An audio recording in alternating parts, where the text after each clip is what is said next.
Hello বন্ধুরা, আশা করি সবাই ভালো আছো। আমিও ভালো আছি। বড়দের প্রণাম ও ছোটোদেরকে অনেক অনেক ভালোবাসা জানাই। আমি একটা নতুন ভিডিও নিয়ে চলে এসেছি। ভিডিওটা কেউ স্কিপ করো না, পুরোটা দেখো। তা দেখো, আমি তোমাদেরকে একটা কথা বলি। আমার ইউটিউবে একটা নাম দেয়া আর ফেসবুক পেজে একটা নাম দেয়া। ইউটিউবে আছে যারা ফেসবুক থেকে দেখছো তাদেরকে বলছি, ফেসবুকে আছে কেয়া পরামানিক বলে, এটা সবাই জানে, কিন্তু ইউটিউবে আছে কেয়া লাইফস্টাইল। আমার চ্যানেলটা প্লিজ, চ্যানেলটা প্লিজ একটু সাবস্ক্রাইব করে দিও। আর আর ফেসবুকের পেজটা প্লিজ একটু, ইউটিউব থেকে যারা দেখছো তাদেরকে বলছি প্লিজ ফলো করে দিয়ে এসো। কেয়া পরামানিক নামে সার্চ করবে, বেরিয়ে যাবে। আর আর কে কোথা থেকে আমার ভিডিওটা দেখছো প্লিজ একটু কমেন্ট করে জানিও, তাহলে আমার ভালো লাগবে। তা দেখো, আমি তোমাদের সাথে, আমি ঘুম থেকে উঠে গেছিলাম, উঠে বাসি কাপড় ছাড়া গেছে, তারপরে বিছানা তুলে নিচ্ছিলাম। তা কাদের কোথায় কীরম ঠান্ডা পড়েছে কমেন্ট করে জানিও। তা আমাদের এখানে তো ভালোই ঠান্ডা পড়েছে, কম্বল বের করেছি।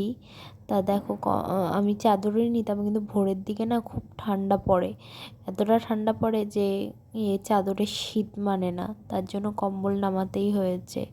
তাও হালকা পাতলা একটা কম্বল নামিয়েছি। কম্বল না, এগুলোকে ব্ল্যাঙ্কেট বলে, আমি তাও কম্বল বলছি। তা দেখো, ছোটো একটা ব্ল্যাঙ্কেট নামানো হয়ে গেছে, আরেকটা আছে, ওটা নামাতে হবে আরও শীত পড়লে। তারপর তা দেখো, আমি তাড়াতাড়ি করে বিছানাটা তুলে নিলাম, কেন তোমার দাদাভাই আবার খেয়ে দিয়ে বেরোবে, তো তার জন্য। তা দেখো, আমি নিচে চলে গেছিলাম চা করতে। চা খেতে বসে গেছে, বসেছিলাম, তার জন্য এবার আমি ওনার সঙ্গে কথা বলছিলাম, আমি তাকিয়েছিলাম, আর এর মুখের দিকে একবার, ওর মুখের দিকে একবার তাকাচ্ছিলাম। আমি কি ভালো মেয়ে, কিচ্ছু বুঝি না, যখন আমার পিছনে কেউ লাগতে আসে তাকে একবার বুঝিয়ে দিই আমি যে কেমন মেয়ে, বুঝছো তো। তা দেখো, মা এদিকে তরকারি কাটছিল, আর আমি এদিকে বসেছিলাম, মা ভাত বসিয়ে তরকারি কাটছিল, আর এদিকে পকোড়া ভাজছিল। তার জন্য, কেন আমার পেছনে, সত্যি কথা বলতে, আমি এত ভালো সাজবো তোমার সাথে তুমি বুঝতেই পারবো না। আমার পেছনে যে যতক্ষণ না লাগে, আমি কারোর পেছনে লাগে না। যদি আমার পেছনে একবার কাটিং করেছে তাহলে তার উদ্ধার নেই। তা আচ্ছা, বাদ দাও সব কথা। আমাদের বাড়িতে পকোড়া ভাজা যায় না, তোমাদের দাদাভাই আর বাবার জন্য, ওরা দুটো এসে ভাগ বসাবে। তবে দেখো, আমি বাটনা বেটে নিচ্ছিলাম। আমি আবার আমাদের আছে টুকটাক মশলা না বেটেই করতে ইচ্ছা করে, মিক্সি লাগাতে ইচ্ছা করে না, তাই একটুখানি বাটছিলাম। তা দেখো, আমি আবার বেটে নিচ্ছিলাম তাড়াতাড়ি করে।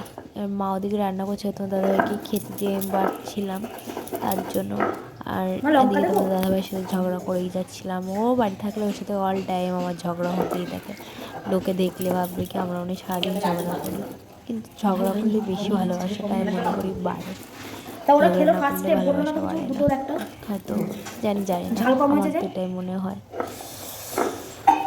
তা দেখো, বাটাবুটি হয়ে গেছে, তাহলে এবার বেরিয়ে গেছে, আমার কাজও হয়ে গেছে, এবারে আমি খেতে বসে যাব।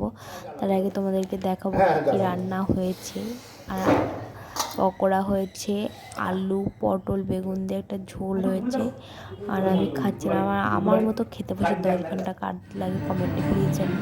তারপরে মা দুটো জিলাপি দিয়ে দিল, খেয়ে নিলাম। ঘর মুছেছি, ঘর ঝাড় দিয়েছি। মা ভাবছিল সেদিনকে একটু ঘরটা ঝাড়বে, তার ঝাড়া হয়নি। তা দেখো, একে আমি বলছিলাম আমাদের দুজনের পাগলামি দেখবা। তা দেখো, আমরা দুটো কিরম পাগলামি করছিলাম, ওর সাথে এরম করছিলাম, ও খুব হাসে। আর সবার কাছে একটাই রিকোয়েস্ট, ফেসবুক থেকে যারা দেখছো পেজটা প্লিজ, নতুন যারা ভিডিওটা দেখবা পেজটা প্লিজ ফলো করে দিও। আর যারা ইউটিউব থেকে দেখছো তারা ইউটিউব চ্যানেলটা একটু সাবস্ক্রাইব করে দিও, আর একটা করে লাইক করে দিও প্লিজ। তোমাদের কাছে এটুখানেই চাই, আর কিচ্ছু চাই না। তা দেখো, ও বাড়ি চলে গেছে, এটা আমি বলেছি, আমার এটা ননদের মেয়ে। ও যখন আমার কাজ না থাকে তখন ওকে নিয়ে আসি। আর ঘর ঝাড়তে পারিনি রাস পূর্ণিমার জন্য। তা দেখো, আমি স্নান করে কাপড় মাপড় ধুয়ে ছাদে চলে এসেছি মেলতে। তা আমি মাঝখানে কথাটা বলে নিলাম, যার জন্য অসুবিধা যেন না হয় লাস্টের দিকে গিয়ে, কেন তাড়াহুড়ো করে বলতে ভালো লাগে না, তার জন্যই। আর তোমরা একটু প্লিজ আমাকে একটু সাপোর্ট করো, আমি তোমাদের কাছে আর কিছুই চাই না, একটু সাপোর্ট করো, তোমাদের একটু একটুখানি সাপোর্ট করো আমাকে তোমরা, একটুখানি চাই। তা দেখো ওইদিকে আমি আমার একটা চায়ের সাথে কথা বলছিলাম, আর তোমার দাদাভাইয়ের প্যান্টটা ভেজা ছিল তাই উল্টে পাল্টে দিলাম। তো দেখো ওইদিকে চলে গেছিলাম বলে তোমরা আর আমাকে দেখতে পাচ্ছিলে না। দিদিভাইয়ের সাথে কথা বলছিলাম একটুখানি, আর জামা কাপড় তুলছিলাম। ঘরে এসে দেখো আমি মাথাটা আশ্রে সিঁদুর পরে না, মাথা আশ্রানো হয়ে গেছে, এর আমি সিঁদুরটাও পরে নিচ্ছি। তা দেখো আমি তাড়াতাড়ি করে সিঁদুরটা পরে নিচ্ছি। আর তোমরা কেমন ভিডিও দেখতে চাও আমার কাছে প্লিজ একটু কমেন্ট করে বলো, আমি সেরকম ভিডিও করার চেষ্টা করবো। আমার ভিডিওতে যদি কোনো ভুল ত্রুটি হয়ে থাকে ক্ষমা করে দিও। সবাইকে বলছি আমার পেজটা একটু ফলো করে দিও, ফেসবুক পেজটা, আর ইউটিউব চ্যানেলটাকে সাবস্ক্রাইব করে দিও। তা দেখো এসেছিলো চান মান করে একেবারে, এ আর ওর মায়ের সাথে আমি দেখাচ্ছিলাম তোমাদেরকে। তা দেখো